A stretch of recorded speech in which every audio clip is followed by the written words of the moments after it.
Hello दोस्तों, स्वागत है आप सबका learn and get YouTube channel में। आज की जो हमारी वीडियो होने वाली है, इसमें हम बात करने वाले हैं समीक्षा के बारे में। अब ये समीक्षा होती क्या है? समीक्षा जो कहानी के बारे में हम करते हैं कि भई जो कहानी है, वो सही खरी बैठती है अपने किसी बिंदु के ऊपर या कहानी सफल है या नहीं, उसको हम कहते हैं समीक्षा मतलब जाँच करना।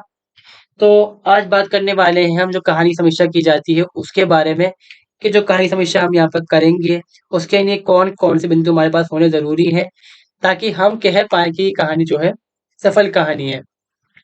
तो पहला बिंदु है हमारे पास शीर्षक, मतलब टाइटल। क्या नाम ऊपर मैंने लिखा है ना, कहानी की समीक्षा की टाइटल होगी, हमने कहा है शीर्षक। किसी भी कहानी का शीर्षक अत्यंत छोटा, प्रभावशाली और आकर्षक होना चाहिए। ये कहानी का प्राण होता है। शीर्षक से ही पाठक आकर्षित होकर कहानी को पढ़ने की इच्छा प्राप्त करता है। कथा वस्तु दूसरा बिंदु है यहाँ पर। मतलब हमने कहा कि शीर्षक जो है छोटा होना चाहिए और ऐसा हो कि दिल पढ़ने वाले का दिल लग जाए उस तरफ। जैसे कि उसका मन आ जाए कि हाँ भाई क्या इंटरेस्टिंग चीज़ है। हम कहते हैं थंबनेल जो लगाते हैं एक तरह से यूट्यूब पे। दूसरा है कथा वस्तु या फिर कथानक, मतलब जो कहानी है, असली जो कहानी है इसमें। कहानी का दूसरा महत्वपूर्ण अंश होता है कथा वस्तु या कथानक रोचक और कौतूहलपूर्ण ना हो तो पाठक उसकी तरफ आकर्षित नहीं होता। मतलब जो कहानी लिखी है वो इंटरेस्टिंग हो, मज़ेदार पढ़ने वाली हो, जब बंदा पढ़ता भी वरना नहीं पढ़ता इंसान उसको। ये पूरी कहानी का शरीर होता है, जो पाठक अपने साथ चिपकाए चलता रखता है। मतलब जो कहानी इंसान पढ़ता रहता है उसमें वो डूब जाता है और साथ-साथ चलता है कहानी से उसमें खुद हो यहाँ पर। तीसरा है हमारा संवाद यहाँ पर। पात्र अपनी वाणी द्वारा जो भावनाएँ व्यक्त करते हैं, उसी को संवाद या फिर कथोकथन कहते हैं। मतलब जो बात एक-दूसरे से कहते हैं, समझाते दूसरे को बात को क्या कहते हैं हम यहाँ पर? कथोपकथन या फिर संवाद। अच्छी कहानी के संवाद चुस्त, चटकीले, छुटीले और स्पष्ट होने चाहिए। जो बात हम कहें वो साफ हो यहाँ बिल्कुल और पढ़ने में मज़ेदार भी हो। चौथा है हमारे पास पात्र, मतलब कैरेक्टर और चरित्र चित्रण, मतलब कैरेक्टराइज़ेशन जिसे हम कहते हैं यहाँ पर इंग्लिश में, कैरेक्टराइज़ेशन, ठीक है? आता है पात्र और उसके चित्रण के आंकन से ही कहानी स्वाभाविक एवं रोचकता को प्राप्त करती है। चरित्र को विकसित करने में लेखक को मनोवैज्ञानिक दृष्टि अपनाना चाहिए।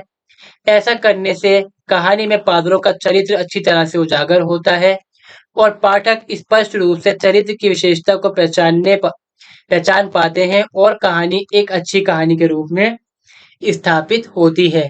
मतलब ये कहा गया है जो भी चित्रण है, जो कैरेक्टर होता है कहानी में, पात्र होते हैं, उनको अच्छे से उनकी जो दिमाग की सोच है, जो उनकी शारीरिक संरचना है, उसको दिखाना चाहिए, जो वो काम कर रहे हैं बताना चाहिए सही से, ताकि जो पढ़ने वाला होता है वो सही से उसको समझ पाए कि वो इंसान है क्या और क्या काम कर रहा है यहाँ पर। फिर आता है हमारे पास देश काल और वातावरण, मतलब जो समय किस समय लिखी गई, क्या हालत है उस समय की वो चीज़ यहाँ पर। कहानी में किसी विशेष स्थान, समस्या एवं समय एवं सामाजिक परिवेश का प्रस्तुतिकरण ही देश, काल एवं वातावरण होता है। कहानी का पाठक कहानी को पढ़ते ही चित्रित वातावरण में ज़रूर पहुँचता है। पर जब हम पढ़ते हैं ना कहानी को, कहते हैं ना, गुम हो गए कहानी के अंदर, कहाँ गुम जाते हैं, वही चीज़ यहाँ पर होनी चाहिए। कहानी का पाठक कहानी को पढ़ते ही, वो तो हो गया सॉरी। वातावरण अगर स्वाभाविक ना हो तो पाठक को कहानी और अस्वाभाविक लगने लगेगी और अच्छी नहीं लगती। पाठक कहानी को बीच में ही छोड़ देता है। देश काल और वातावरण का सही चित्रण कहानी में जीवंतता प्रदान करता है। जब तक हम कहानी में सही से देश काल दिखाएंगे नहीं कि भाई कहाँ पर कहानी है, कितना काल चल रहा है, या फिर चाहे टाइम ना भी दिखाएं तो हम दिखा दें कि भाई कहानी कहाँ पर है, प्लॉट जो होता है वो यहाँ पर होना जरूरी है। छठा बिंदु है इसमें हमारा भाषा शैली, कि जो भाषा है वो हमारी बड़ी अच्छी होनी चाहिए, साफ साफ भाषा हमारी हो, उसके लिए ज़रूरी यहाँ पर ये चीज़ है यहाँ पर। जितनी सहज, सरल, स्वाभाविक होगी, भाषा जितनी सहज, सरल, स्वाभाविक होगी, उतनी ही अधिक पाठक को अपनी ओर आकर्षित करेगी। अगर पाठक कहानी की भाषा से अपने आप को जोड़ता या जोड़ नहीं पाता, तो उसे कहानी अच्छी नहीं लगेगी। हमें समझ में नहीं आ रहा कि कहानी में क्या है, तो हम पढ़ेंगे क्यों उसको? सातवाँ बिंदु है उद्देश्य, मतलब मकसद क्या है हमारा, एम क्या है? इस 7 पद है मतलब महत्वपूर्ण यहाँ पर। किसी भी कहानी की रचना मनोरंजक रंजन शीर्षक वो शिक्षा, संदेश, सुधार तथा सामाजिक समस्याओं का प्रस्तुतिकरण करने के लिए होती है। जो मकसद हमारा वो साफ हो, जाहिर हो। कहानी अपने उद्देश्य को सफल ना पाकर ना कर सके या निर्दोष रूप से लिखी गई कहानी पाठक को प्रिय नहीं होती। मतलब जिसमें हमारे पास कोई उद्देश्य ना हो और हमने सिर्फ छाप दिया ऐसे ही, तो लोग जो है पढ़ने वाले प्रभावित नहीं होते उससे। और छठा बिंदु, सॉरी, आठवां बिंदु है हमारा प्रारंभ और अंत। ये आठवां और आखिरी बिंदु है। इसमें क्या है कि जो प्रारंभ है रोचक हो, प्रभावशाली, आकर्षक हो चाहिए, और जो अंत है वो कहानी का ऐसा हो कि भाई इंसान उसको पढ़कर उस कहानी से प्राप्त करे।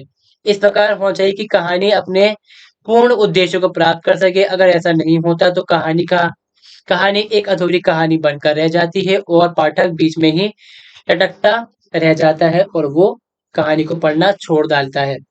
तो कहानी की समीक्षा किस तरह से की जाएगी उसके बिंदु यहाँ पर मैंने बता दिए हैं आपको। जब कभी कहानी की समीक्षा कहीं पर लिखनी आए या आप कोई कहानी लिखो तो इन बिंदुओं को ध्यान में रख के जरूर लिखिएगा। अगर वीडियो आपको अच्छी लगी तो वीडियो को लाइक, चैनल को सब्सक्राइब जरूर करें।